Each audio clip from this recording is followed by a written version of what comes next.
Salut, ici Louis-Philippe D de WP pour les nuls. Aujourd'hui, on regarde comment installer un site WordPress chez l'hébergeur SiteGround.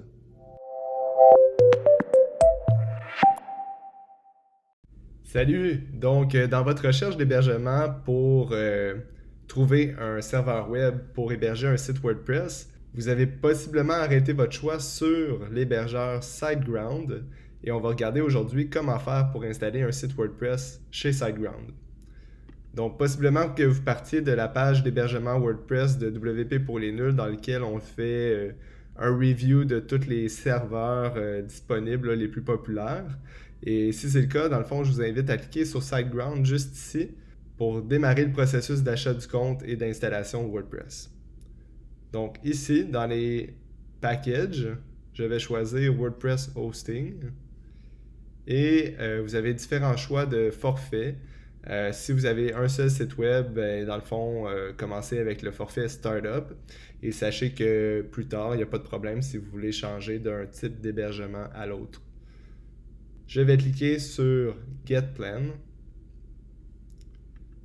Et pour commencer, on me dit, est-ce que tu as déjà un nom de domaine ou si tu veux en enregistrer un nouveau avec nous qui va être totalement gratuit.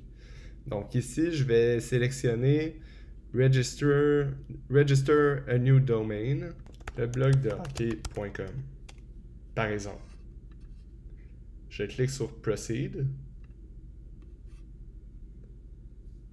Et on me dit, super, le nom de domaine est disponible.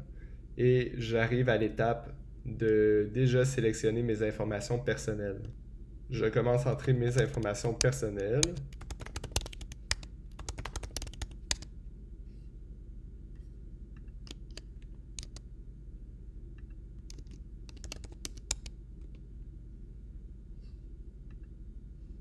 Mes informations pour le paiement de carte de crédit. Et finalement, je dois choisir des options supplémentaires si j'en ai besoin. Donc, on me dit aussi de choisir la période de nombre de temps que j'aimerais avoir mon hébergement. Donc, je peux choisir 12 mois, 24 mois ou 36 mois. Il n'y a pas de différence de prix.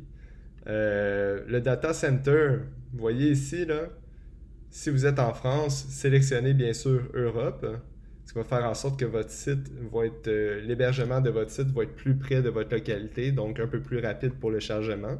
Si vous êtes au Canada, vous pouvez sélectionner USA. Donc, mettons, je sélectionne Europe. Et dans les options, Domain Privacy, si vous voulez rendre vos informations privées par rapport à votre nom de domaine, ce qui peut aider pour réduire la quantité de spam des fois sur les courriels. Donc, pour 12$ par année, vous pourriez ajouter un Domain Privacy. Et SG Site Scanner, c'est dans le fond un service de monitoring qui va regarder là, si votre site a été hacké ou pas. Je vous incite pas à l'utiliser parce que dans d'autres tutoriels vidéo, je vous montre quelle extension utiliser pour rendre votre site plus sécuritaire. Et je clique sur I confirm that I have read and agreed to the SiteGround Terms and Services. Et je ne veux pas recevoir les offres spéciales, par exemple de SiteGround. Je clique sur Pay Now. Voilà, mon compte a été créé. Je vais cliquer sur Proceed to Customer Area.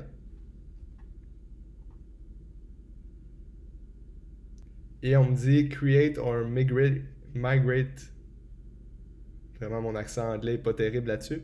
Your website, le blog de hockey.com. Donc, dans le fond, je vais cliquer sur Setup Site. Et je veux Start a new website. Select. Je veux un site WordPress.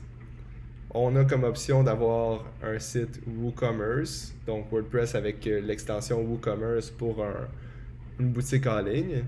Et j'ai la possibilité d'avoir d'autres types de sites web et on va sélectionner nous WordPress bien sûr pour notre installation. On me demande quel accès de login j'aimerais avoir pour mon site WordPress.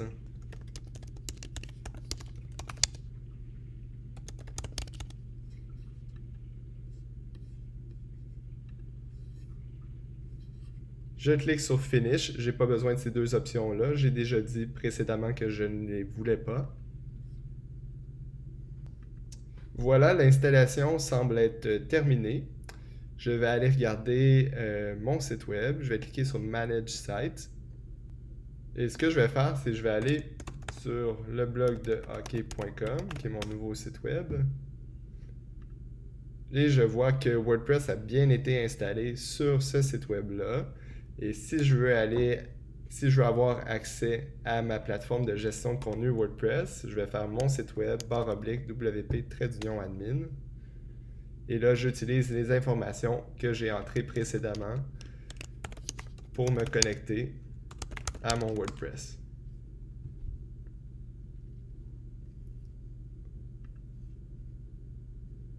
J'ai un petit panneau qui me dit « Bienvenue sur mon site WordPress ».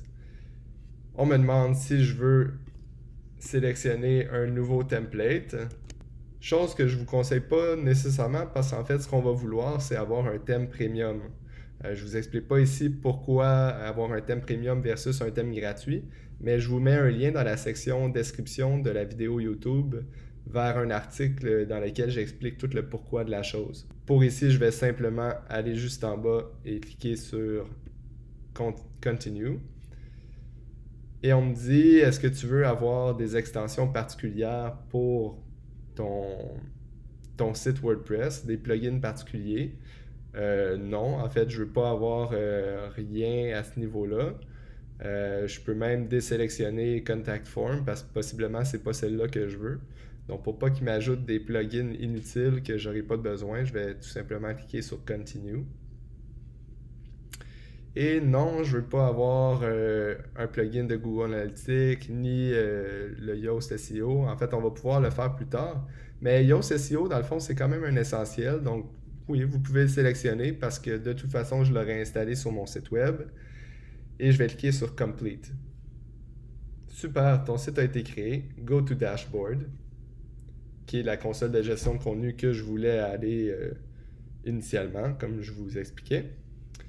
Et je suis bien connecté, dans le fond, dans mon dashboard, dans ma console de gestion de contenu de mon site WordPress. Et si je rafraîchis, il n'y a pas de changement. Ah oui, en fait, il y a un changement marquant, c'est qu'on m'a installé un autre thème là, de base de WordPress, chose que je vais pouvoir aller contrôler là, dans mon apparence thème. Et dernière chose que je voulais partager avec vous, dans vos courriels, vous devriez avoir reçu des courriels de bienvenue de la part de SiteGround. Le premier étant votre facture officielle. Le deuxième étant les informations pour vous loguer, pour vous connecter à votre environnement SiteGround. Le troisième pour vous dire que c'est officiel, que vous avez bien le nom de domaine que vous avez acheté ou que vous avez eu gratuit avec SiteGround. Le quatrième pour entrer des informations par rapport à votre nom de domaine. Donc, c'est pas pressant pour le faire, mais vous pourriez entrer ces informations-là en cliquant sur Set Your Data Use Consent Preferences. Et le dernier courriel pour me dire que mon site web a bien été créé, mon site WordPress, avec les informations de connexion à mon environnement WordPress. Donc, je vous incite à garder tous ces courriels précieusement dans un dossier qui peuvent vous être utiles là, plus tard. Donc, c'était comment faire pour installer un site WordPress sur un environnement d'hébergement de chez SiteGround. J'espère que vous avez apprécié la vidéo, qu'elle a été utile pour vous. Je vous incite à faire un petit like, un petit j'aime sur la vidéo YouTube et possiblement vous inscrire à la chaîne de WP pour les nuls pour avoir davantage de tutoriels par rapport à WordPress. Merci!